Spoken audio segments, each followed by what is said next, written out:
Essa apresentação está organizada a partir de experiências da Oficina Municipal com a formação de gestores públicos de educação, né, em consórcios públicos no Brasil. A gente somos coordenadores técnicos no programa da Fundação Itaú Social, o programa Melhoria da Educação no Município, que ocorre desde 2013 no âmbito de consórcios intermunicipais. Estamos agora também começando um programa junto com o Instituto Natura, aí não só de formação de gestores que fazem parte de consórcios, mas de consolidação ou de constituição de um consórcio intermunicipal para trabalhar na área da educação. Então a gente vai pegar um pouco, a partir dessa experiência de formação de gestores, de contato com os consórcios, que a gente vai primeiro fazer uma breve apresentação e trazer algumas reflexões sobre os desafios, né, os fatores que estão por trás, como a gente tem visto a realidade dos consórcios no Brasil, e depois falar um pouquinho, até como ilustração dessas questões, da experiência que a gente teve de desenvolvimento e de planejamento de políticas regionais para a educação municipal. Então vamos lá. Começando de maneira bem geral, a experiência dos consórcios públicos, né, como figura de direito público, como, né, de natureza autárquica no Brasil é muito recente. A lei é de 2005, né, o decreto 2007, que regulamenta a lei dos consórcios. Ela é uma lei curtinha, né, se você abrir lá no governo.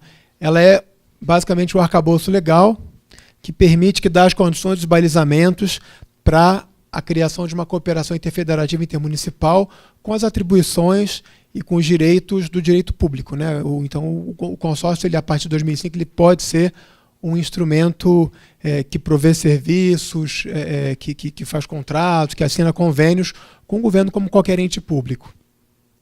Então, ela cria o consórcio como uma autarquia intermunicipal. Ela dispõe sobre as condições de provisão e outorga de serviços públicos, desde a criação do consórcio até os contratos de programa, contrato de rateio, etc. e tal. E acho que ela não obriga, enfim, ela é uma lei que não obriga a criação de consórcios para provisão de serviços. Enfim, isso pode parecer banal, mas é um ponto interessante, porque de fato não é uma lei que fala, esse serviço vai a partir de agora ser fornecido e provido por meio de consórcio público. Ela deixa em aberto, e isso é uma questão que vale a pena a gente refletir. É bem diferente, por exemplo, o Zé Mário já mostrou a experiência alemã, da Organização Federativa Alemã, que prevê regiões, governos regionais, né? Você tem aqui as cidades-estado que ficam fora de consórcio, mas a partir de um certo tamanho de município, o município faz parte de uma municipalidade coletiva, um Landkreis, e que tem as suas atribuições próprias de governo. E aqui no Brasil, como a gente sabe, o município é tudo igual. São Paulo é igual a Borá, que é igual a Osasco, que é igual enfim, Pedras de Fogo na Paraíba. Então, embora interessante que na Alemanha existe a figura do como é que chama? O Verbeck, como é que chama? Não, o Landkreis é o governo regional e tem o Zweckverband, que é um consórcio mesmo, é a associação de municípios ad hoc para lidar com um problema, uma questão, uma política específica. Mas aqui no Brasil não tem, então, esse governo regional previsto. Então, o consórcio ele é realmente uma ferramenta que pode ou não ser criada para lidar com desafios regionais comuns. E aqui a gente já vê, né? Aqui tem uma figura que mostra um pouco o lugar do consórcio como autarquia intermunicipal. Os municípios podem ter suas autarquias, né, para prover o serviço de maneira da administração indireta. O consórcio ocupa um lugar semelhante, mas ele está entre vários municípios. E é sintomático, né, que aqui você tem uma elipse, uma área, aqui tem uma área delimitada, aqui tem uma área que tem uma área. O consórcio não está em área nenhuma, né? Isso significa alguma coisa. De fato, ele pode ficar um pouco solto, porque justamente não tem essa previsão, não tem essa região como esfera de governo prevista no Brasil.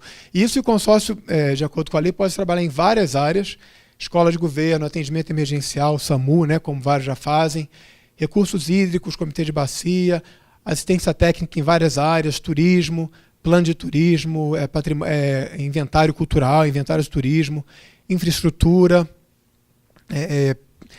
pavimentação de estrada, um monte de coisa, arrecadação de tarifa, o consórcio pode ser um fiscalizador de impostos de ICMS, esgotamento sanitário, transporte intermunicipal, de resíduos sólidos, educação. Então, são várias áreas que o consórcio pode trabalhar e servir. Então, tem uma gama muito grande de possibilidades. E aqui a gente vê que em São Paulo, por exemplo, um pouco mais da metade dos municípios participam de consórcio, e os consórcios eles têm as atuações previstas nos seus estatutos em várias áreas diferentes. A gente vê que a educação é relativamente pouco. Para falar a verdade, esse dado aqui são 42 municípios que correspondem aos municípios que fazem parte dos consórcios em que a gente trabalhou. E é porque a gente trabalhou com esses consórcios, no Melhoria da Educação, que eles trabalham com a educação, né? Então, a educação é uma área que é pouco ainda utilizada, pouco trabalhada por consórcios. Saúde muito grande, né? A questão dos hospitais regionais, a política do SUS. Tem os multifinalitários, que também são em número grande, meio ambiente. Mas é importante dizer que isso aqui tudo são as áreas de atuação expressas no contrato, no estatuto ou na descrição da homepage. Daí a dizer que, de fato, alguma coisa é feita efetivamente nos consórcios, vai uma certa distância. Um consórcio pode ter sido criado para fazer alguma coisa, pode ter feito alguma coisa no passado e está adormecido. Aí precisa de pesquisa para entender, de fato, o que está sendo feito atualmente pelos consórcios, que eles têm uma vida um pouco inconstante. Eles podem estar muito ativos no mandato e muda o próximo mandato pode morrer, né? Eles podem esquecer do que estava sendo feito. Então, pensando nisso tudo, a gente vai pensando quais são os desafios, os problemas, né, para a constituição e a sustentabilidade dos consórcios no nosso contexto atual. Quais são as coisas que colocam obstáculos, colocam problemas para que não só um consórcio seja constituído, ou seja, do nada ele seja criado por um grupo de municípios, como, uma vez constituído, ele seja mantido funcionando. Então, a primeira eu já fiz referência, a inexistência de status federativo ou de uma esfera de governo propriamente regional no Brasil. E, ligado a isso, a inexistência de atribuição constitucional de provisão de serviços públicos com as correspondentes assignações orçamentárias. Então, se o município tem que oferecer educação infantil e o Estado o ensino médio, não existe nenhuma atribuição para essa esfera regional. E, por conseguinte, não tem nenhuma assignação orçamentária, não tem dinheiro, então você tem que criar tudo meio que do zero.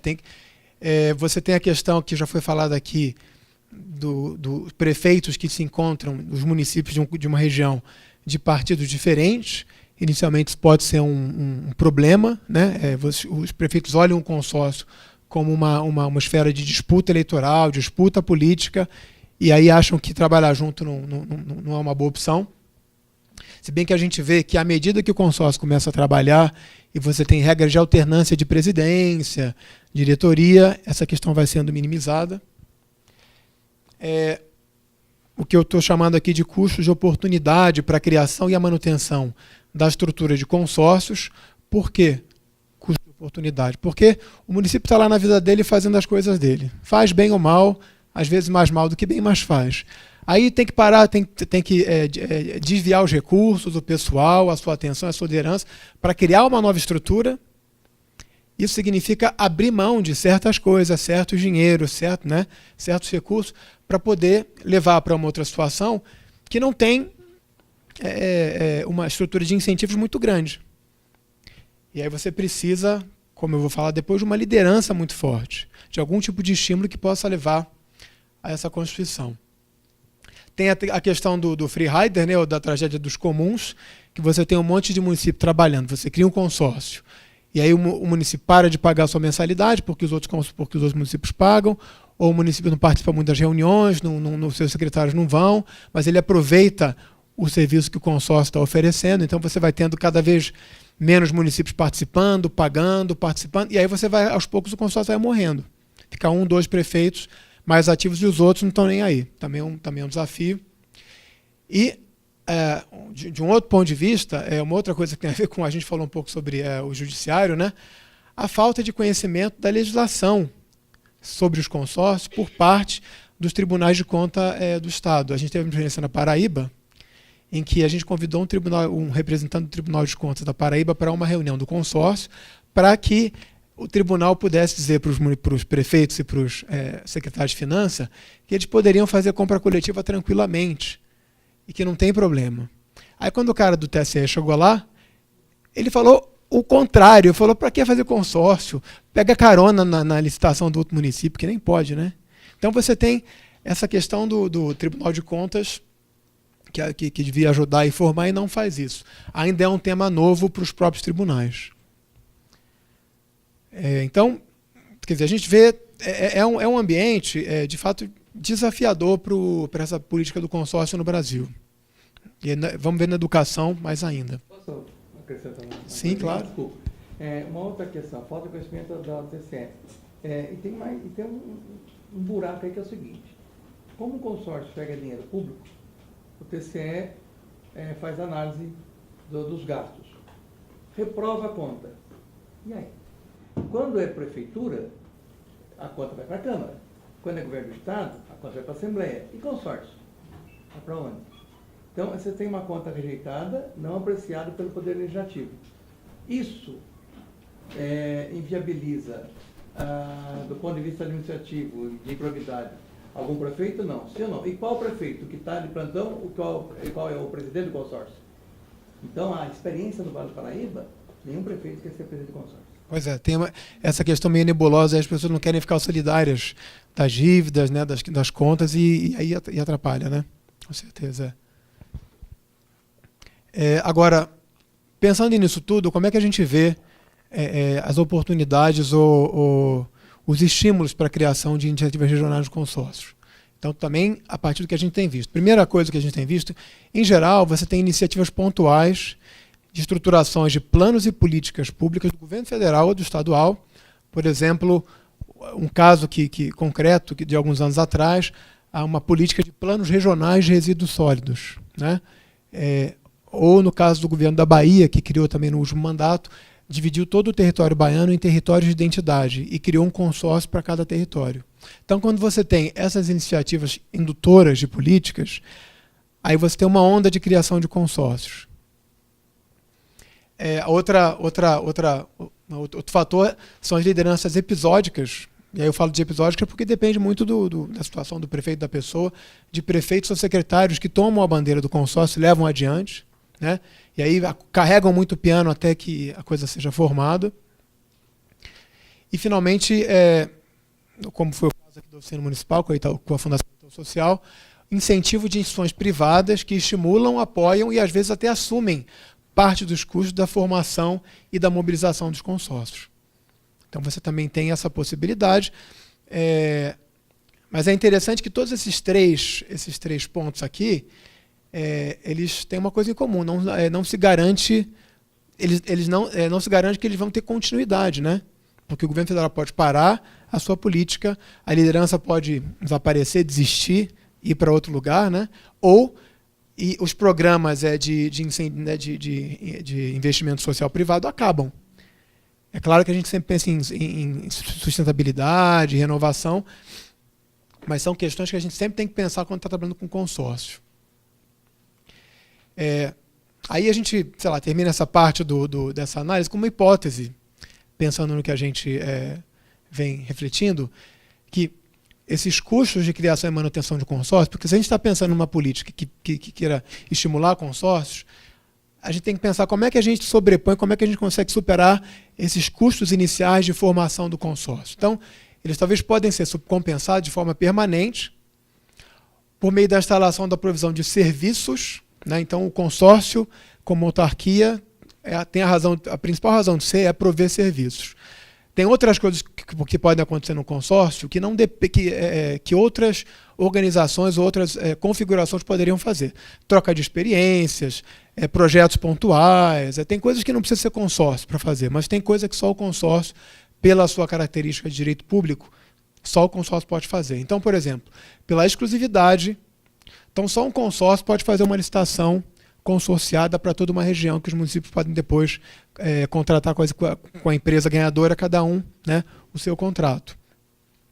Pela qualidade do trabalho, muitas vezes, além da capacidade técnica dos municípios, então você tem um tipo de trabalho que é muito específico, muito técnico, ou que exige um investimento muito grande em técnica, em conhecimento, um planejamento estratégico, uma revisão de um currículo regional, né? Esse tipo de coisa que o município pequeno não teria capacidade de arcar. Então, pela qualidade, o tipo do serviço, ou pelo potencial de economia para os municípios, também a questão da escala, esses serviços sendo entregues se tornam legitimados e são considerados necessários pelas administrações municipais que sustentam eles. Então você cria essa relação de dependência, né, dos municípios para com esses serviços. Essa parece ser a grande estratégia, uma coisa que o pessoal que está nessa área fala, o consórcio precisa entregar logo no início algum tipo de resultado de produto. Isso é difícil, porque para chegar lá tem uma série de esforços, custos e organização. Falando um pouco da educação, então, nesse contexto, a educação. Bom, a gente tem as atribuições constitucionais, que colocam na esfera federal, estadual e municipal. Tem o regime de cooperação, né, que procura incentivar a complementaridade e a cooperação entre as esferas de governo. O Sistema Nacional de Educação, que viria regulamentar tudo isso, chamado de mais definitiva, não está pronto ainda, está sendo discutido no Conselho Nacional de Educação. Mas o município, então, ele é responsável por uma estrutura completa e multifacetada de gestão da educação. Então, de fato, o município, por menor que seja, e por mais que não tenha um sistema próprio municipal de ensino, ele tem que ter um sistema de gestão. Ainda que ele não seja um sistema autônomo, o município tem que dar conta de um monte de coisa. A secretária pode ser Borá, pode ser Assis, pode ser Osasco, pode ser São Paulo. E como eu falei, independentemente do tamanho da rede, ou mesmo aqueles que têm uma ligação com as redes estaduais. Até porque a gente sabe que as redes estaduais não têm essa capacidade toda para apoiar, acompanhar e assessorar as redes municipais. Então, o que acontece? A gente encontra aqui, por causa dessa questão, várias questões de escala, em várias dimensões. Primeiro, a dimensão financeira, a escala mesmo do dinheiro, do tamanho do orçamento, a escala dos recursos humanos que estão ao alcance do município. Então, você imagina os 5.000 municípios correndo atrás de gente capacitada para gerir, para fazer coordenação pedagógica, para ser professor, para ser funcionário, etc, etc.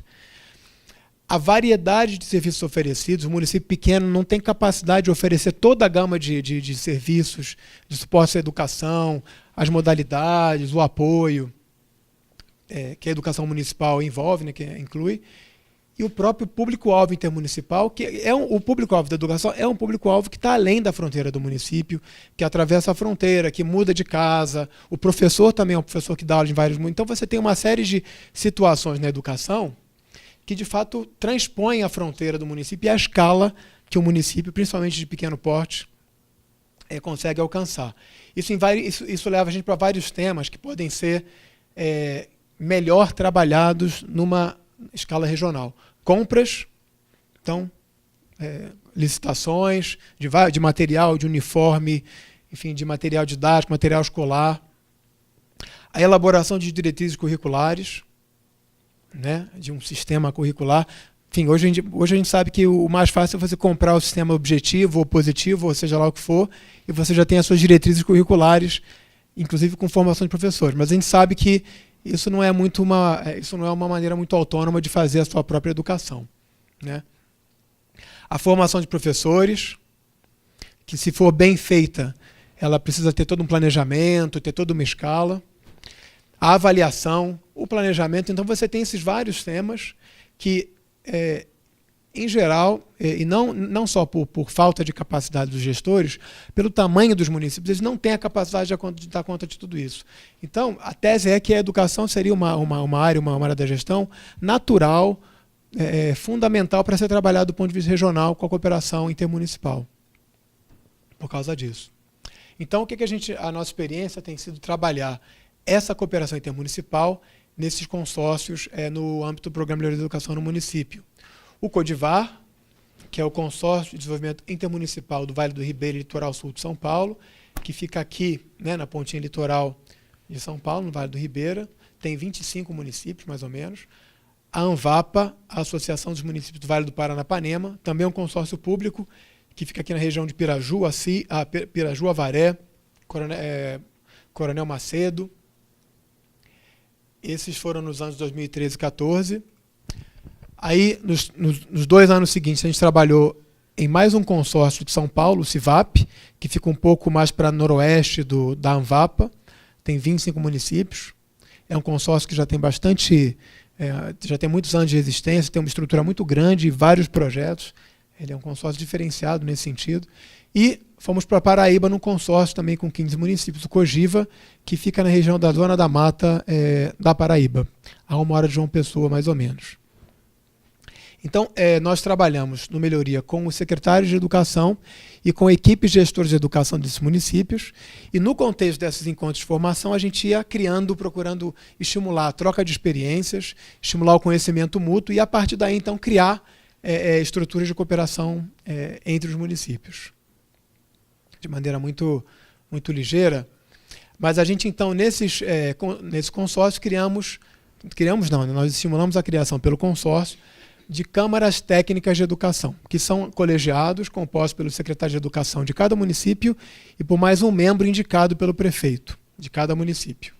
Eles têm uma função consultiva, deliberativa, de assessoria e apoio técnico, inclusive uma função política de reunir os secretários e prefeitos para poder negociar com o governo do Estado. Então, essas câmaras técnicas, elas a gente vai vendo, elas têm uma dinâmica interna muito grande, trocas, aprendizados mútuos, um reconhecimento mútuo dos secretários, aquela dinâmica de, eu não estou sozinho no meu problema, eu posso compartilhar o meu problema, o meu desconhecimento com os outros, eu posso aprender do outro. E uma dinâmica externa, no sentido em que eles já começam a pensar e a realizar iniciativas, projetos e até fazer, como eu falei, negociações políticas com o governo do Estado, com as diretorias regionais, com a Undime e por aí vai. Nós tivemos, ao longo desses 4 anos, iniciativas, por exemplo, de harmonização de documentos, datas e nomenclaturas da educação em toda a região. Uma negociação exitosa com a Secretaria de Estado da Educação aqui em São Paulo sobre o valor da contrapartida do transporte escolar.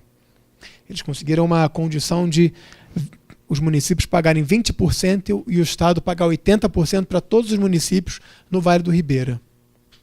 E antes era uma coxa de retalhos. Uma compra consorciada, uma licitação consorciada no CIVAP para material escolar, né?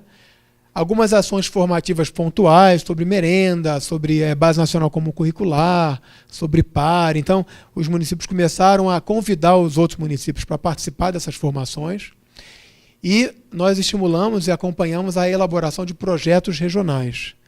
A partir de diagnósticos municipais, eles foram desenhando uma agenda regional. Aqui tem um pouco o processo da construção desse projeto. A gente começava, o Alexandre falou sobre planejamento e análise situacional, né? A gente começava trabalhando com uma árvore de problemas. Então, a partir de todo um processo de construção de diagnósticos municipais, os municípios traziam os seus diagnósticos para o grupo e construíam em conjunto, né, os 25 municípios, os 14 municípios, uma árvore de problemas, enfim, centradas em algumas questões principais, e dessa árvore de problemas eles tiravam o problema principal, que virava. Aqui tem uma árvore de problema mais organizada do CIVAP. Aqui eles estão trabalhando com o problema do diagnóstico de crianças com deficiência no tempo certo. A árvore de problemas aqui virou árvore de objetivos. E desse mapa aqui da realidade, a gente construía um projeto baseado na metodologia do marco lógico. né? O objetivo superior do programa, resultados e atividades principais. O marco lógico dava, aqui é o marco lógico do CIVAP um pouco mais detalhado, e aí a gente daí tirava então um projeto com justificativo, objetivos, produtos entregues, atividades a serem realizadas, público, e eles começaram a se organizar para executar esse projeto. Aqui está a justificativa do projeto, um pouco aqui o do Cogiva lá da Paraíba, né? Na compra consorciada, a gente teve resultados expressivos, uma economia de 53% no valor dos produtos que foram licitados, porque aí você tem toda uma região, 25 municípios juntando suas necessidades para atrair as empresas. Esse é um dos municípios que teve essa economia, mas na média foram uns 40% de economia para a compra consorciada. Atualmente a gente está trabalhando com os 4 consórcios e mais 2 consórcios vão fazer a compra consorciada esse ano. O único que não vai fazer, não vai fazer porque não pode fazer, o Codivar, porque o Codivar não é um consórcio público, ainda é uma associação privada. E os projetos regionais em andamento, e agora a gente está tentando trabalhar para que eles de fato comecem a ser realizados, os 3, de maneira interessante, os 3 consórcios, Anvapa, Codivar e Cogiva, escolheram trabalhar com a formação continuada de gestores, professores ou profissionais da educação infantil. Então a gente vê a força que tem essa questão da formação para melhorar a qualidade da educação. Então agora eles estão fazendo o levantamento das necessidades de todos os professores da região para poder criar um programa de formação que atenda a essas necessidades. E o Cogiva, aqui eu errei, o Cogiva não, aqui é o CIVAP, que focou num projeto para melhorar a qualidade do atendimento educacional especializado. Aqui tem coisas como, por exemplo, a contratação de uma equipe interdisciplinar para fazer o laudamento das crianças com necessidades que não estão ao alcance de vários municípios pequenos, mas que juntos eles podem contratar. Mas também tem formação, desenvolvimento de instrumentos para fazer o diagnóstico das crianças. Então, eles estão realizando, é um trabalho altamente técnico que precisa de um suporte grande, que está sendo realizado em âmbito regional. E, acho que esse é o último, finalmente a gente está montando com esses... não é o último, mas estamos montando com os 4 consórcios uma rede nacional de consórcios intermunicipais de educação. Fizemos um primeiro encontro no CIVAP, há um mês atrás, mais ou menos, em que a gente chamou os corpos diretivos de cada consórcio, de cada Câmara Técnica, as comissões executivas de cada Câmara Técnica, se reuniram durante um dia e meio aqui no CIVAP para se apresentar, para falar o que estão fazendo e para começar a pensar como é que essa rede vai caminhar, que tipo de iniciativas, que tipo de discussões.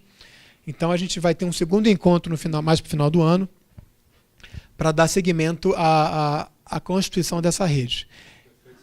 Os prefeitos participando juntos. Foi muito interessante o encontro e eu acho que a gente vê que essa esses consórcios, embora haja outras experiências no Brasil de trabalho com educação, elas são muito espalhadas e esse tipo de trabalho, de fato, está sendo pioneiro. E a gente espera que uma das coisas que essa rede espera alcançar é uma interlocução qualificada com o MEC, com o DIME, com o CONSED. E a gente tem agora um novo desafio, e a gente está tentando aplicar um pouco dessa nossa reflexão, como eu falei, com parceria do Instituto Natura, que tem um programa chamado Rede de Apoio à Educação, e que trabalha com regime de colaboração, para trabalhar na região do Arranjo de Desenvolvimento da Educação do Noroeste Paulista, sediado em Votuporanga, aqui em São Paulo. O programa tem como objetivo final constituir um consórcio. Não é mais só fazer uma Câmara Técnica, mas é constituir um consórcio onde não existe, para trabalhar com a educação. O Arranjo existe já há muito tempo, eles têm uma atividade, uma grande atividade anual, que é um Congresso Internacional de Educação, mas o Arranjo é um instrumento um pouco... não é muito institucionalizado, não é muito formal, não tem CNPJ, não tem personalidade jurídica. Então a gente vamos tentar convencê-los de que é interessante criar essa estrutura mais poderosa que é o consórcio de direito público. A gente teve uma resistência inicial depois da mudança de mandato, porque até o ano passado havia interesse grande dos prefeitos fazerem o consórcio. Só não havia, aí era o financiamento privado para estimular. É aquilo que a gente falava, né? Então, nós adotamos uma estratégia gradual de elaboração de um projeto regional, então, para despertar os gestores para as vantagens de uma associação mais institucionalizada num consórcio público. Na medida que eles vão se conhecendo e vão vendo como é potente, poderosa essa estratégia de colaboração, a gente espera que as secretárias convençam os seus prefeitos a formarem um consórcio de educação. Então, nós estamos no começo desse trabalho agora, daqui a mais ou menos 6 meses, teremos notícias, eu acho, do que aconteceu. Finalmente, acho que esse agora é o último. Ponto de atenção para a efetividade das ações do consórcio, né? O que a gente tem visto que é fundamental também para que o consórcio, de fato, entregue os resultados e produtos que são necessários para que haja adesão, para manter a sustentabilidade. Então, a primeira coisa é o apoio político dos prefeitos, de alguma forma conseguir que essa liderança contamine os outros colegas para caminhar com o consórcio. A gente tem visto que é muito importante que o consórcio tenha uma estrutura organizacional e uma equipe do consórcio capacitada para conduzir o trabalho da autarquia. Não adianta a Câmara Técnica estar muito entusiasmada, os secretários muito entusiasmados, se eles não têm o apoio do consórcio para caminhar. Porque a Câmara Técnica não é um organismo independente autônomo. Ela é do consórcio, ela responde aos prefeitos, né? Então, o consórcio, a Câmara Técnica é o consórcio, de uma certa forma. E a Câmara Técnica também é formada por secretários de educação, que são pessoas muito ocupadas nessa vida. Então, elas precisam de um suporte secretarial, de comunicação, etc., de assessoria, para trabalhar. É importante também essa coisa da liderança. A liderança e a mediação dinâmica, pelo menos de alguns líderes secretários da Câmara Técnica. Então, a Câmara Técnica tem que ter coordenadores aplicados, interessados, um secretário capacitado para fazer esse trabalho funcionar, uma rotina de reuniões e de comunicação estabelecida, estável, né, eficaz, efetiva, fonte de financiamento. De algum lugar eles têm que tirar o dinheiro para pagar um secretário, para fazer um projeto de formação.